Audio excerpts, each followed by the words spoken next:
Yo YouTube everyone, welcome back to the channel. Today we're going to be talking about a very important topic, being patient while waiting for opponents to over challenge. Let's get right into this one. Most of the time when you're playing competitive Call of Duty, you're playing rank play, whatever you're playing, you're going to want to be patient because you want to try to find those gaps. Most of the time in the gunfights, what you're going to realize is a lot of it does come down to timing, and being patient allows you to work on your timing. Right now we can see the first player we end up getting the kill. We are in a terrible position because we're on high rise, we're in the spawn trap. So instead of running out right now, I'm simply going to take my time. Okay, this player now, we've got him weak. Remember, we got a kill earlier, we got a kill a few seconds ago.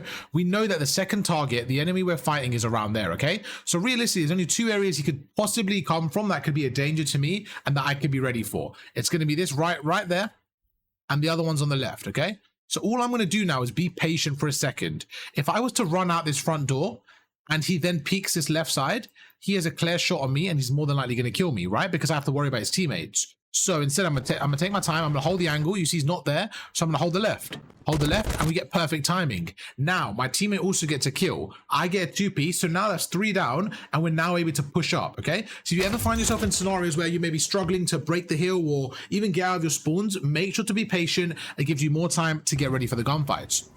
We go through, you see we get the first kill, back away, kill feed, we get 2 people down. We know they're spawning on the right. We can see 2 people on the right and 1 on the hill, so I know there's at least 3 of them pushing through, and there's 2 areas I'm worried about. Okay, if we first look about things I'm not worried about, I'm not worried about the left. Why? Because if we look at the minimap, I've got a teammate there and I have another teammate there. The teammate at the back, he is more than likely going to be able to cover our flank. Okay, so I know that nobody should be able to get through this area because our teammate's right there, you see? So he should be having that flank. So there's only 2 real areas of concern for me. One is this like corridor right here, and the other is this area right here. So what I'm going to try to do, try my best of using the cover, playing in this good scenario, try to bait them in. I'm going to try waiting for this guy, try to be as impactful as possible. And that's exactly what you're going to see here as we go through.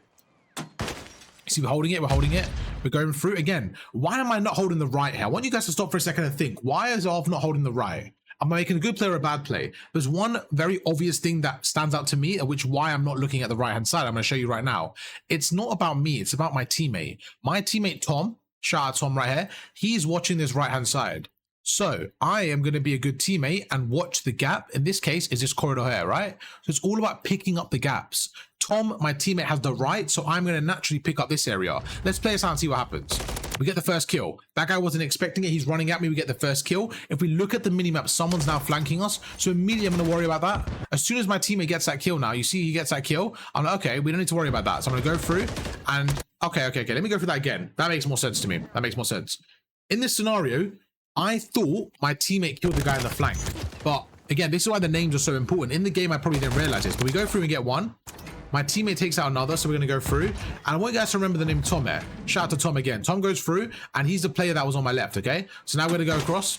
We're going to go through. You see holding this angle. Tom is the player there. Look when we go through. We get 1 kill. So right now, I'm trying to find this opponent, okay? Because I think he's going to flank us. I think that this opponent right there is going to flank us. He's probably going to come up to this ledge here. So I'm trying to stop him, okay? And this is where I actually read it wrong, but it worked out okay. If we go through, right there. You see how Tom gets that kill? I thought that the player on the flank died, but now looking back at it, I realized that Tom actually killed someone on the right. So the player on the flank is still there, and he's going to come up the stairs. I end up getting the kill anyways, but now we're by ourselves. The next immediate danger is going to be the right-hand side because he killed my teammate, so we go through and get that kill. Now the next thing that's logical for me is if I just kill someone on the right, he's more than likely not going to push that straight away, but somebody could push through the left. So I'm going to hold the left for a second. Oh, I cut it off. Okay, that's a bit annoying. I thought I had the clip. I actually get another kill there. I pre-aim this left and I get another kill.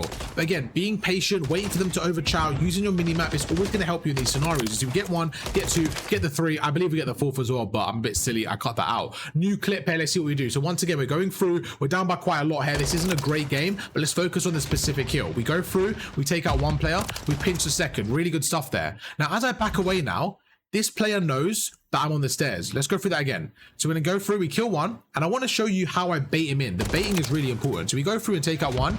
As soon as we take out the second there, I can see the third right there. I'm going to back away, okay? If you look at the minimap, we can see he's right there. Now, from his perspective, he just sees an enemy go down the stairs. He probably thinks I'm quite weak, so he's probably going to go for the trade. So I'm going to sneak back up again, And look at that. He is not only running towards me, his gun is up. He is full tack sprinting because he's trying to chase me and kill me. He's trying to go to these stairs to kill me. But because I baited him in, I was being patient. I was able to go through and get the 3-piece, okay? Really impactful stuff there. Again, we're down by quite a bit, but that was irrelevant in this stage. We're focusing on the specific topics. As we go through right now, we're going to take our time. This is a really good angle we have. I know he's going to be on that head glitch, but for me, I'm thinking, this is a really dangerous head glitch. Like, I find it really hard to kill someone off there. So I'm going to take my time. I'm going to be patient and wait for that perfect shot. You see, we go through, we line it up, and we get the perfect angle. Because the worst thing to happen, which has happened to me so many times, I'm sure it's happened to you guys as well, is you shoot too early. The worst thing that happens is I shoot now, and I'm like, oh, okay. Then he starts to snake it, and then it's game over. I have nothing to do, and he basically just goes through and snakes it and gets the kill. You don't want to give them an opportunity. You want to take your time when you have the opening and just play smart, okay? So make sure you do that in those scenarios. It's really going to help you out. So we go through, so we get that first kill. I don't know if there's any more here. Yeah, so next thing here again, being patient. We're waiting for the overchild. So look what we do. We go through. If you look at the mini map here, need to make sure you guys can hear me because sometimes it does cut off. No, we're good. Okay, cool. So right now we go through. Okay, there's a opponent on my left. So we're gonna go through. We're gonna go through. As soon as we get this kill now. Okay, let me see what happens there because I thought it was another clip. Let me see what actually happens there. We go through this together. Okay, was that what it was? All right. I mean, I don't know why I put that in there. That one wasn't really patient, to be honest with you. That was more, I think that was more playing off angles, but we can kind of, I guess why I put this in this clip was I was a little bit patient instead of running at him, but I think that was still more like hiding in corners and being a little bit difficult to kill. But yeah, I mean, it was just a funny assassination anyways. This scenario, this one's a really, really important one. Again, if my memory serves me, these are all older clips. So I kind of put them together and then try to like annotate and talk over them. So sometimes I forget exactly what happens, but most of the time I can kind of see based on what's going on. So right now, the reason I would normally do this is because I know somebody's on the point, and I'm thinking out loud here. Okay, if I'm on that point and I know that my opponents, in this case my team, are spawning around there, what am I going to do? Well, what I'm normally going to do is I'm going to slide across and I'm going to get to this head glitch. Because for me, this head glitch right here is so broken. So what I'm going to do as an enemy right now is I'm going to pre-aim the head glitch. So look what we do. We pre-aim the head glitch, we wait for him, and we get the kill. And that's exactly what you need to do sometimes. Be patient.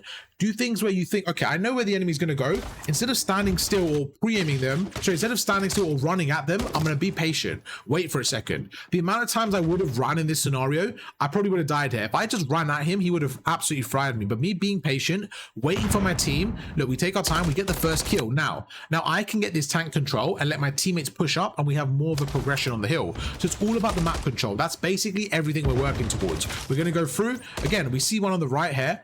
I don't need to panic. We're holding the angle. He has to come across our screen. If he doesn't, we know exactly where he is. He's going to be in this right corner. So we're going to go through. We're going to hold the angle. He gets aggressive. We get the kill. Great stuff. We turn around and get the 2-piece. Again, always being patient in these scenarios will benefit you long term. Now, there's a difference between being patient and playing extremely slow. I think some people do get confused, and I completely understand why. But if you can be patient, play your life well, it will really help you out. And I think this last clip sums it up absolutely perfectly, and we'll end it right here, okay? As we go through to the Rio right now, I want you guys to think about Rio as a map and what this setup really looks like. Yes, there's an opponent on our right, okay? There's an opponent right there, and it's very tempting. Very tempting to push him. Like right now, I would love to go out, slide cancel, and go for the kill. However, we have no mid-map control. So you don't want to get tunnel vision. Like right now, it's so, you can see my brain, like I want to go through and push it, but I'm not going to. We don't want to get tunnel vision because what if somebody's on our left? We don't know if they're there yet. So instead, I'm going to chuck a stun.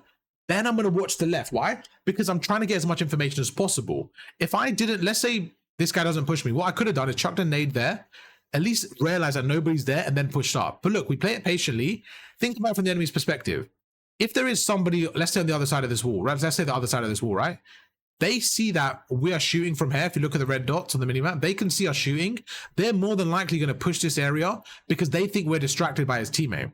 So they're going to more than likely push us because they think we're distracted. So I hold the angle, and he overcommits. And now we get the first blood. So all I did was use the first guy as basically a decoy. We go through and we're able to kill the second from the information. So it's so important to be patient in this game. Something I've learned over the years of playing is like, I think sometimes people are so worried about pacing and running and making sure they're being impactful that you end up being kind of a detriment to your team because you're not being as impactful as you could. I think I was going to end it earlier, but this is a perfect way of like explaining it. Like right now, I know they're pushing from my left. If I back away slightly and show you why and the spawns. So we're on hardpoint right now. The new hardpoint's activated. I know they're spawning on my left by the back alley, okay? So as soon as we get this kill, it's very easy right now for me to get aggressive and run around and try to do something crazy. But I'm like, you know what? I'm just going to chill. Just wait for a second. Again, it all comes down to timing. I can't wait here for 30 seconds, but 10 seconds is fine. It's more than likely he's going to run past me and not even check this area. So we're going to hold this. We're going to hold this. And look what we do. We wait. We go through, and there you go. He runs right past us. Something I always personally like to do as well is I like to live mark them. Why? Because when I live mark them, it makes it easier if my teammate was to kill them.